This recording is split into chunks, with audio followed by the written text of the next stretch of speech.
ഇപ്പോൾ ഇതാ നമ്മുടെ നാട്ടിൽ സ്ത്രീയുടെ ശിരോവസ്ത്രത്തെ കുറിച്ചുള്ള ചർച്ചകൾ കൊടുമ്പിരികൊള്ളുകയാണ്. എന്താണ് സ്ത്രീയുടെ ശിരോവസ്ത്രം?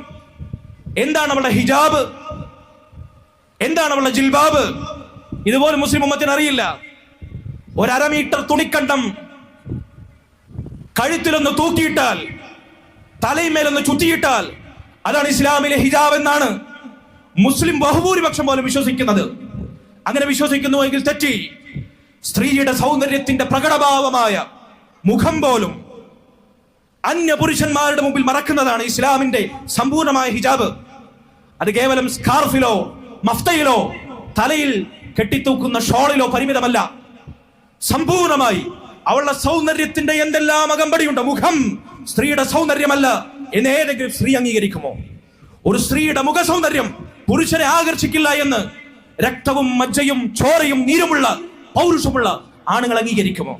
സൗന്ദര്യം വെളിവാക്കരുത് എന്നാണ് ഇസ്ലാമിന്റെ ഭാഷ്യം. അള്ളാഹു പറഞ്ഞിരിക്കുന്നു. സ്ത്രീ അവരുടെ സൗന്ദര്യം വെളിവാക്കാതിരിക്കട്ടെ.